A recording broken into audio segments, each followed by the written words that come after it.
केदारनाथ यात्रा की नाम बदल कर ना घोड़ों की यात्रा कर देना चाहिए, क्योंकि यहाँ पर घोड़े ही चल रही है और इंसानों की चलने की जगह ही नहीं है। के बाद ही मौसम इतना ख़राब हो गया, बारिश इतनी तेज़ हो रही है।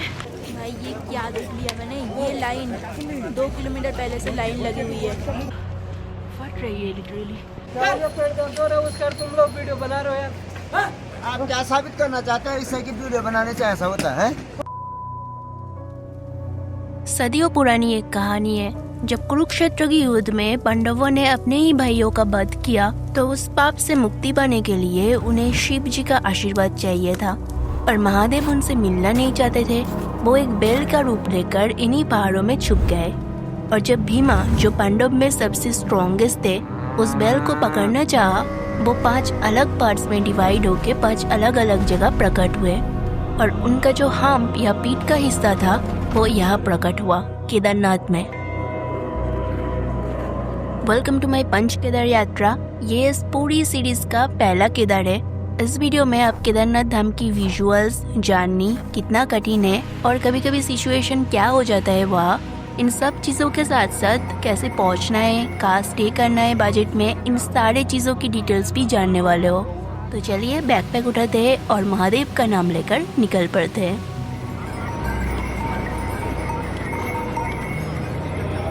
केदारनाथ धाम में यात्रा की रूट मैप देखे तो वो होता है कुछ इस तरह।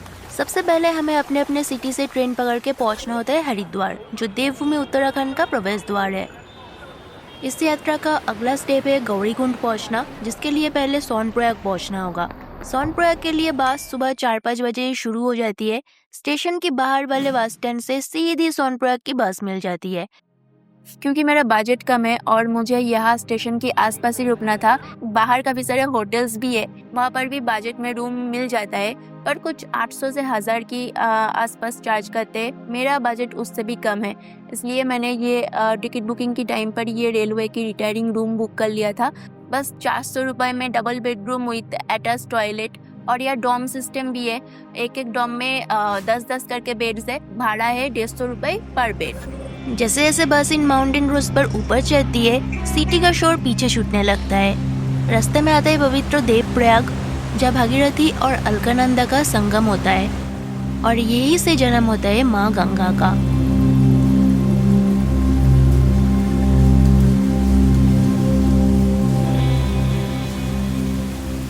ये एक रेस्टिंग स्पॉट है। मैं कुछ इन्फॉर्मेशन जल्दी से शेयर कर देती हूँ। वो ये है, फास्ट आप हरिद्वार स्टेशन से एग्जिट गेट से बाहर निकलते ही ऑपोजिट साइड आपको दिखने को मिलेगा बस स्टैंड। थोड़ा राइट साइड आना होगा। और जब मैं सुबह की 3:30 बजे बस स्टैंड पहुँची, वहाँ बहुत सारे बसेस लगी हुई थी और कंडक्टर भैया लोग चिल्ला रहे थे सोनप्रयाग, केदारनाथ, बद्रीनाथ करके। तो ये 4 बजे की बस की टिकट मिल गई मुझे सोनप्रयाग की। किराया 685 रुपीज़ पर हेड। विंडो सीट मिली है मुझे, तो ठीक है। और सफ़र अभी तक तो ठीक ठाक ही रहा। आगे जगह बस जैम ना मिले बाबा केदार की कृपा से। और चारधाम यात्रा चल रही हो और रास्ते में जैम ना हो, ऐसा बहुत कम होता है। तो जब हमारी बस सीतापुर पहुंची, दोपहर की 2 बज रहे थे और बहुत तेज़ बारिश शुरू हो गई थी। सोनप्रयाग जाने वाली सारी बसेस सिर्फ सीतापुर तक जाती है। वहाँ से सोनप्रयाग तक या तो 500 मीटर पैदल चलना पड़ता है या फिर 50 रुपये देकर शेयरिंग सुमो ले सकते हैं। सोनप्रयाग में कम बजट में काफ़ी डॉम्स मिल जाते हैं, पर क्योंकि मेरा कोई स्टे प्री बुक नहीं था तो मेरा गोल किसी तरह गौरीकुंड पहुँचना था, ताकि कल सुबह होने से पहले गौरीकुंड से मैं केदारनाथ का यात्रा शुरू कर सकूँ। पर आगे बढ़ने से पहले मुझे सोनप्रयाग में अपना केदारनाथ यात्रा का रजिस्ट्रेशन चेक करवाना था। साथ ही मैंने अपना बड़ा वाला भारी बैग यही क्लोक रूम में छोड़ने वाली हूँ, क्योंकि सोनप्रयाग में क्लोक रूम का भाड़ा 50 रुपये पर डे है और गौरीकुंड में यही 100 रुपये पर डे लगता है। आपने भी मेरी तरह पहले से रजिस्ट्रेशन कर रखा है, तो जो स्लिप दिया जाता है उसमें QR कोड होता है, वो QR कोड वहाँ पर स्कैन करना पड़ता है। तो मेरा तो हो गया, रजिस्ट्रेशन चेक हो गया। अब गाड़ी की तरफ चलते हैं। और सामान का मैंने क्या किया, मेरा जो बड़ा वाला बैकपैक था वो नीचे क्लोक रूम में मैं छोड़ के आई सोनप्रयाग में। 2 दिन के लिए 100 रुपये देना पड़ा और ये छोटा वाला बैग लेकर मैं जा रही हूँ। और रजिस्ट्रेशन कराने के बाद सोनप्रयाग में और 500 मीटर आगे आना होता है। ये एक पुल आता है, उसके बाद शेयरिंग की जीप मिलती है गौरीकुंड के लिए। यहाँ से गौरीकुंड की शेयरिंग में भाड़ा होता है 50 रुपये पर पर्सन, और एक गाड़ी में 10 लोग जाते हैं तो थोड़ा क्रैम्प्ड सिचुएशन हो जाता है। तो इसी तरह सैंडविच बन के पीछे बैठ के मैं किसी तरह पहुँचती हूँ गौरीकुंड। तब घड़ी में समय हो रहा था शाम की 6। गौरीकुंड काफ़ी छोटा जगह है, पर यहीं से शुरू होती है केदारनाथ धाम की पैदल यात्रा।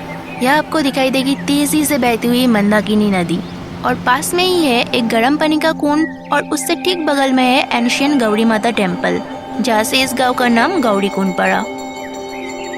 कुंड के गर्म पानी में नहाकर और मंदिर में माता की ब्लेसिंग लेकर लोग आगे केदारनाथ धाम की तरफ बढ़ते हैं। पीक सीजन में, जैसे कि मैं गई थी जून के महीने में, काफ़ी भीड़ होती है, और इसीलिए रहने की जगह ढूंढना भी काफ़ी प्रॉब्लमेटिक हो गया था। क्योंकि गौरीकुंड छोटा जगह है तो होटल्स की नंबर भी बहुत कम है। या अगर कोई अपना टेंट लेके आते हैं तो फ्री में लगा सकते हैं कहीं पर भी मतलब लोगों की प्राइवेट प्रॉपर्टी छोड़कर ऑब्वियसली। शाम की 6 बज रहा था और अब शुरू होता है मेरा बाजे स्टे ढूंढना। काफ़ी होटल्स और गेस्ट हाउस छान मारने के बाद और उनका रेंट 3000 से 5000 सुनने के बाद मेरा तो दिमाग ही ख़राब हो रहा था कि रात में स्टे कहाँ करूँगी। तब जाकर मुझे ये डोम टाइप एक जगह मिली। यहाँ पर बेड चार्ज है 800 रुपये। अंदर ही एक छोटा सा टॉयलेट बना हुआ है। बहुत ही क्रैम्प्ड सिचुएशन था, पर गौरीकुंड में बाजे स्टे के हिसाब से 800 रुपये ठीक है।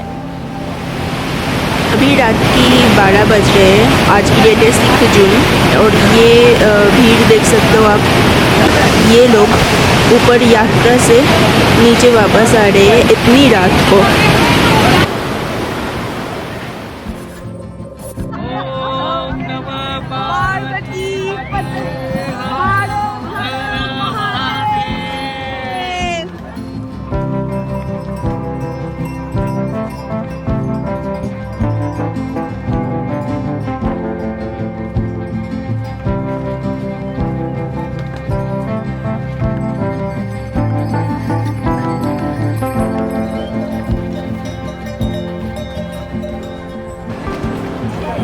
सुबह की हो रहा है 3:30 और मैं गौरीकुंड से निकलकर ये मेरी यात्रा शुरू कर चुकी हूँ केदारनाथ धाम की तरफ। मौसम काफ़ी साफ़ है, रास्ता भी खुला हुआ है, और आगे जगह बारिश ना आ जाए इसलिए जल्दी शुरू किया।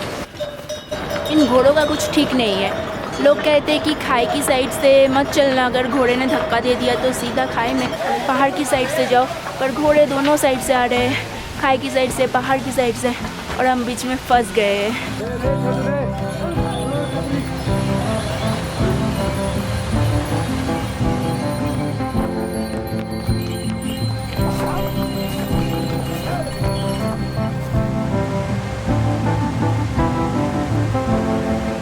गौरीकुंड से शुरू हुआ था 16 किलोमीटर का लंबा और खाड़ी चढ़ाई वाला ट्रैक। इस ट्रैक के दौरान साथ में ORS, ड्राई फ्रूट्स, ग्लूकोज ज़रूर रखना है क्योंकि एनर्जी मेंटेन करना ज़रूरी होता है, और पानी पीते रहना है क्योंकि डिहाइड्रेशन हो गया तो प्रॉब्लम हो सकती है। पानी भरने की काफ़ी सारी जगह है यहाँ पर, और या फिर नेचुरल स्ट्रीम से भी पानी भर सकते हैं। ट्रैक थोड़ा मुश्किल ज़रूर है, पर यहाँ की व्यूज़ सारी थकान भुला देते हैं। बस बाबा का नाम लेते हुए आगे बढ़ते रहना है, और मौसम जितना खुल रहा है ना उतना ही अच्छा लग रहा है।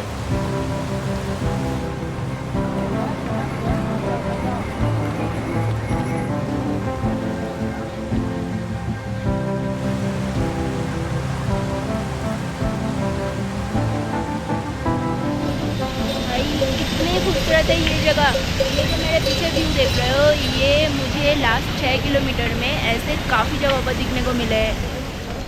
गौरीकुंड से शुरू हुआ था मेरा 16 किलोमीटर की एपिक खड़ाई और चढ़ाई वाली ट्रैक, और अभी टाइम हो रहे है सुबह की 7:30। मैंने गौरीकुंड से शुरू किया था सुबह की 3:30 बजे, मतलब 4 घंटे हो गए। बहुत ही धीरे धीरे चल रही हूँ मैं, और अभी मैं पहुँची हूँ ये भीमबली, मतलब 6 किलोमीटर कवर हो गया मेरा और 10 किलोमीटर बचा हुआ है। खड़ा ही तो है, रास्ता खड़ा ही है, पर धीरे धीरे चलने से प्रॉब्लम नहीं होती है। अब जल्दी जल्दी चलोगे तो सांस फूल जाएगी। वैसे गौरी कुंड में पिट्ठू, घोड़ा, कांडी ये सब तो मिल ही जाते हैं। रेट सब स्क्रीन पर देख सकते हो, स्क्रीनशॉट ले लो। पर जैसे कि मेरा बजट कम है तो मैं ये यात्रा पैदल ही करूँगी। यहाँ पर जितने भी रेस्टिंग स्पॉट है ना, वो सारे जगह पर आपको रहने की जगह मिल जाएगी। बहुत ज़्यादा प्रॉब्लम हुई तो आप वहाँ पर स्टे कर सकते हो, या फिर ऐसे ही चलते रहो धीरे धीरे। बैठने की जगह है, पानी भरने की जगह है, और बहुत सारे दुकान भी है जहाँ से आप खाना खा सकते हो। हाँ, खाने की प्राइस थोड़ा ज़्यादा है, पर वो तो हो गई। अब जितना ऊपर की तरफ जाओगे उतना ही खाने की प्राइस ज़्यादा होता जाएगा। जैसे कि नीचे की जो 30 रुपीज़ बॉटल मिल रहे थे, वाटर बॉटल, वो यहाँ पर उसका प्राइस है 50 रुपीज़। तो भाई ये है मेरा ब्रेकफास्ट, एक पराठा 80 रुपए का, और इसके साथ ये फ्री दिया अंकल ने मुझे। भीमवाड़ी में लंच किया मैंने। यहाँ पर एक GMBN है, GMBN के ऑपोजिट साइड पे जो एक ढाबा टाइप है, वहाँ की भैया बहुत अच्छे हैं। उन्होंने पराठे के साथ आलू फ्री दिया, सब्जी फ्री दिया मुझे। मैं बता दूँ यार, ये वाले जो टॉयलेट्स होते हैं ना, ये साफ़ ही होते हैं, क्योंकि ये लोग रहते हैं वो पानी डालते हैं तो साफ़ ही रहता है। तो अगर आपको टॉयलेट है तो इस टाइप की टॉयलेट में जाना, ठीक है। मैं गई थी, पीछे एक नॉर्मल एक टॉयलेट था, बहुत गंदा था। यहाँ तक की यात्रा बिल्कुल इजी थी। वाटरफॉल्स, दूर बर्फ से ढके हुए पहाड़, तेजी से बहती हुई मंदाकिनी नदी, और घोड़ों का डर कि कहीं धक्का देकर खाई में न गिरा दे, या फिर इतने घोड़ों की तबीयत खराब होते हुए देखा ना। आप क्या साबित करना चाहते हैं इससे कि वीडियो बनाने से ऐसा होता है? हाँ, तो मैं जो बोल रही थी, रामबरा तक यात्रा ऐसे ही थी। फिर जैसे ही रामबरा का ब्रिज क्रॉस किया, बड़े बड़े ग्लेशियर्स दिखने लगे और रास्ता उतना ही स्टीप होता गया। अब यहाँ से आगे की 9 किलोमीटर इतने टफ थे कि क्या ही बताओ।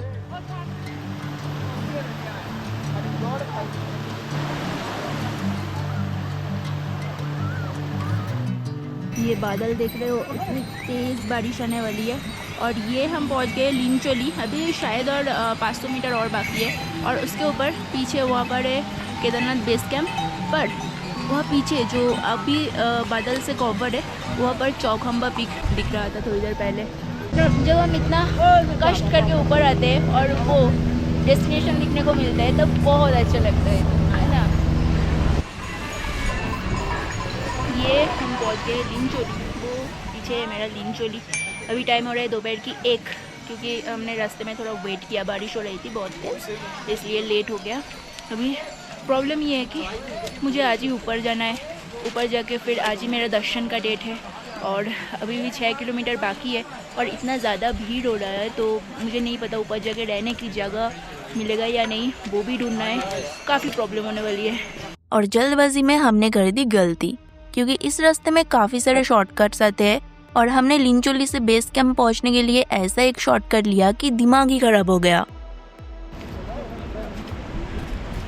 ये शॉर्टकट वाला रास्ता कितना खतरनाक है भाई। वहाँ नीचे जाना होगा, फिर ऊपर जाना होगा, वहाँ पर वो शॉर्टकट्स हम मेनली घोड़ों से बचने के लिए ले रहे हैं, क्योंकि ऊपर ना घोड़ा इतना ज़्यादा है, चला ही नहीं जा रहा। वो वाला पहाड़ सीधा ऊपर चढ़ना है।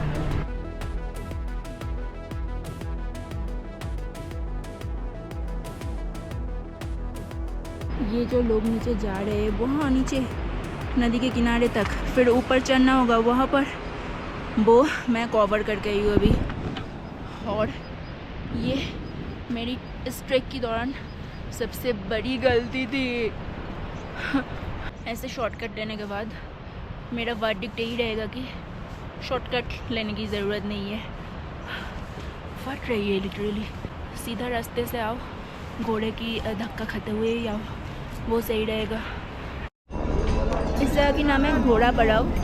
घोड़े बस सही तक ही आते हैं, और इसके बाद 2 किलोमीटर पैदल चलना पड़ता है केदारनाथ मंदिर की तरफ। क्या सच कहो तो अब और चला नहीं जा रहा, पर और 800 मीटर बाकी है। बस यही है केदारनाथ बेस कैंप। यहाँ पर आपको रहने की जगह तो मिल ही जाएगा। टेंट, अगर आप खुद की टेंट ला रहे हो, फ्री में रह सकते हो। 800 मीटर और है बस। इतनी मेहनत की है तो पहुँचने के बाद अच्छा लगेगा बस।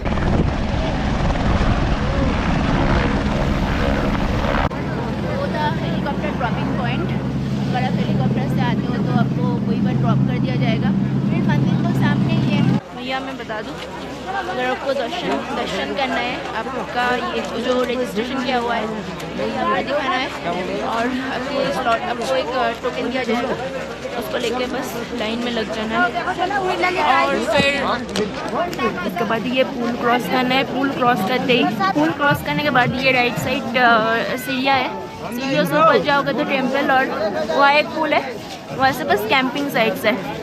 फिलहाल तो मुझे एक टोकन दे दिया गया है, उन्होंने कहा कि उसे लेके लाइन में खड़े हो जाओ। अभी टाइम हो रहा है शाम की 5:30, तो देखते हैं हो बताइए या नहीं दर्शन। वैसे तो रात की 9 बजे तक खुला रहता है मंदिर। Let's see. भैया फाइनली 10 घंटे की ट्रेकिंग के बाद केदारनाथ धाम।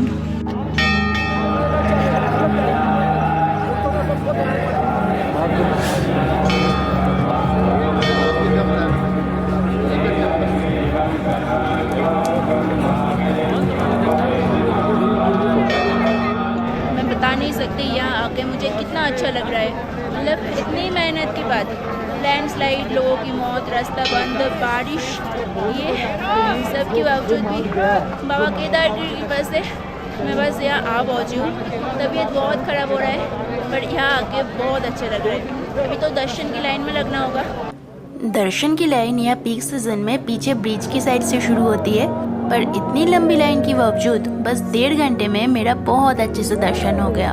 और घड़ी में समय हो रहा था शाम की 7:30। आरती शुरू हो चुकी थी और बाबा केदारनाथ की मंदिर के आसपास का माहौल बदल चुका था। नागेंद्रहाराय त्रिलोचनाय भस्मांगरागाय महेश्वराय नित्याय शुद्धाय दिगंबराय तस्मै नकाराय नमः शिवाय।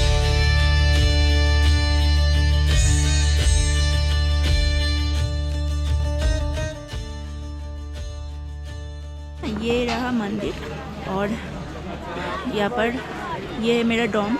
वैसे अगर आप मंदिर की तरफ आ रहे हो तो आपको बहुत सारे लोग मिलेंगे, डॉम, टेंट ऐसा करके वो बोलते हैं, पूछते हैं आपसे। तो डॉम की भाड़ा कुछ 800 के आसपास ही होता है। ये मेरा डॉम जो है वो 800 ही लिया था मेरे से। और टेंट का भाड़ा 1000 होता है एक पर्सन का, ठीक है। और रूम का भाड़ा कितना होता है भैया? इसका आपने कितने दिया? ये तो डॉम में 800 दिया मैंने। हाँ, मैंने भी 800 दिया। ऐसे रूम मिलता है इधर 5000, 6000, 3000 से नीचे नहीं मिलते हैं।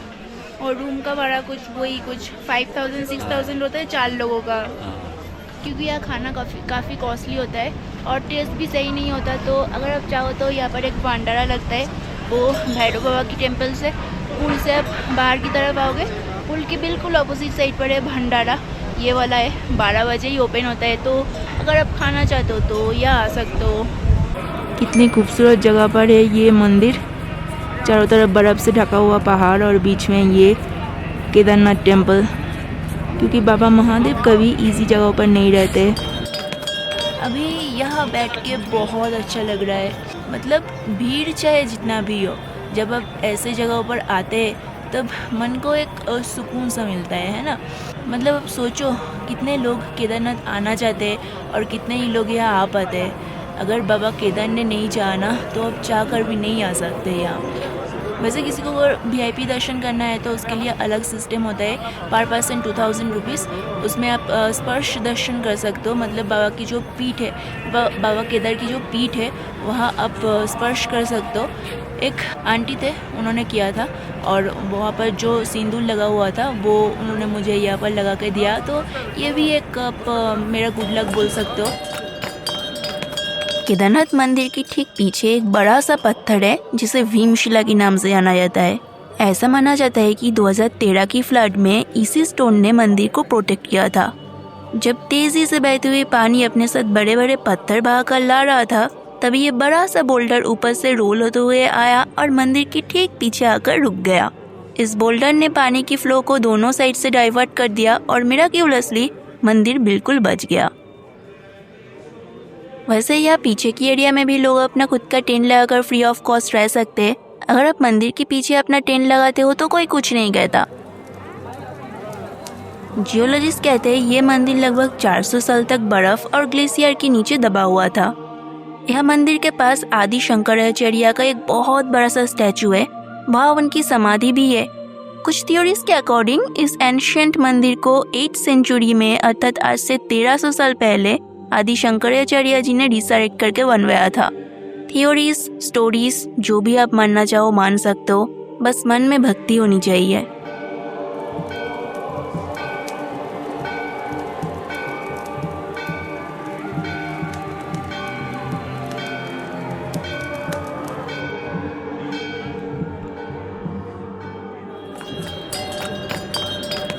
केदारनाथ धाम आ रहे हैं तो भैरव बाबा का दर्शन भी ज़रूर करना चाहिए। भैरव बाबा का मंदिर केदारनाथ मंदिर के दाएं तरफ है और वहाँ तक पहुँचने के लिए काफ़ी सारी सीढ़ियाँ चढ़नी पड़ती है, पर ऊपर पहुँचकर बाबा के दर्शन के साथ साथ जो व्यू दिखाई देगा ना, वो सच में अद्भुत है। सामने विशाल चौखंबा पीक, ऐसा लगता है जैसे हाथ बढ़ाकर छू सकते हैं। नीचे बहती हुई नदी और हवा में घुसती हुई मंदिर की आरती, मतलब वो एहसास ही अलग है। तो ये था मेरा पंच केदार यात्रा का पहला पड़ाव, श्री केदारनाथ धाम। होपफुली आपको हेल्पफुल लगा कुछ इन्फॉर्मेशंस, लेकिन सफ़र अभी ख़त्म नहीं हुआ है, ये तो बस शुरुआत है।